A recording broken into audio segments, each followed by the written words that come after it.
When it comes down to battling in the Pokemon anime, Ash has had to do a lot of it, and for good reason too. I mean, that's kind of the concept behind Pokemon, you know? But Ash, of course, would be nothing without the team behind him, kinda like how they say behind every great man is a greater woman. Anyway, I thought it would be cool to take a look behind the scenes at Ash's best Pokemon throughout each region. The way I'll be taking a look at this is how closely they tie into the story and their performance in later battles. So for example, a Pokemon caught in the Johto region but used again in the Sinnoh region would still count for Johto. Foreshadowing is a wonderful thing, isn't it? Also, I'm not including Pikachu on this list because he's in every region, and it's not like it matters because if I did, he wouldn't be on it anyway. Also, instead of counting down the best in each region, I'll just be doing the strongest. However, if you'd like me to go in depth with each region, let me know down in the comments. I'm out of video ideas anyway and I could use some more. Anyways, that about covers this portion of the video. Let's dive right in with Kanto.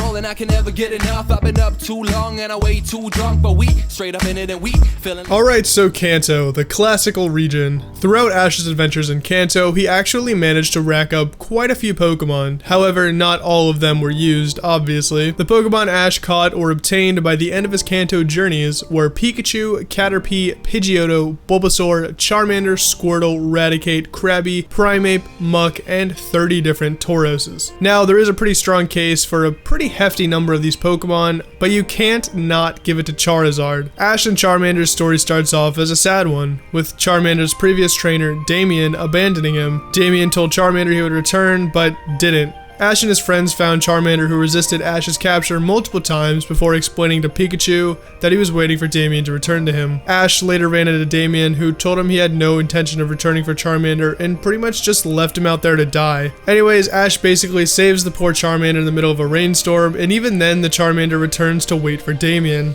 I don't like Damien. Anyways, fast forwarding to the present, Ash's Charizard is an actual powerhouse. His power would have been unmatched if he actually listened to Ash, which was later fixed anyway, but he is Ash's only starter Pokemon to reach his final evolution in this region. When he listened to Ash in the various battles, he performed amazingly, and we can't forget the legendary Charizard vs Blastoise battle, where he came out on top. Plus, Charizard's training at the Charific Valley helped to open up his true potential and made him a complete monster. I do really like how Ash brought him back in pretty much every region except Kalos to help out. It really is just a testament to his power.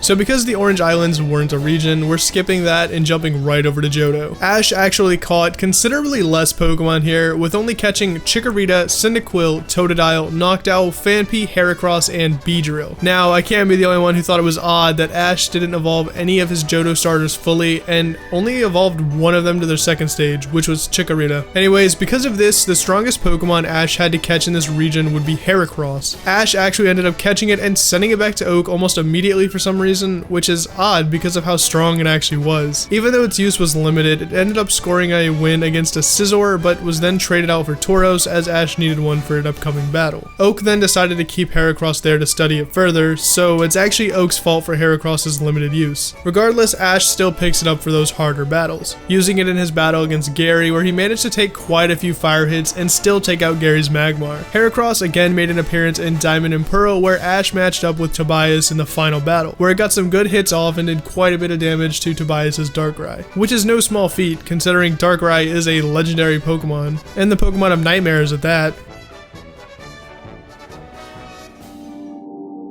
Next up, we have the Hoenn region, which is arguably the easiest to pick a best from, as Ash has only caught 5 Pokemon here, those being Tailo, Treecko, Corphish, Torkoal, and Snorunt. Now, this one's tricky as Ash doesn't actually get a Sceptile until taking on the Battle Frontier, which is actually a part of the Kanto region. The only change we see between the Hoenn League and the Battle Frontier is Ash removing his Torkoal and Glalie and adding instead Phanpy and Aipom to fill this void. He also brought back a lot of his old Pokemon to help him out here, but that doesn't matter. The best Pokemon from Hoenn was clearly Sceptile. Treecko had a pretty rough start. It was pretty trash at the beginning, but it always had that fire to improve. One thing that I'll always remember is Treecko actually learning Bullet Seed by being trained to spit watermelon seeds, and they say spitters are quitters. Anyways, after Treecko evolved into Grovyle, we saw a huge power spike. Ash began using it more and more frequently until it finally peaked at its power at the start of the Battle Frontier series, where it evolved into its ascended form, Sceptile. Sceptile is an absolute powerhouse with the ability to go toe-to-toe with May's Blaziken and come out in a tie, and even take on a Darkrai with some help from Johto's Best Maw and Heracross. It's pretty clear that Sceptile reigns supreme in the Hoenn region.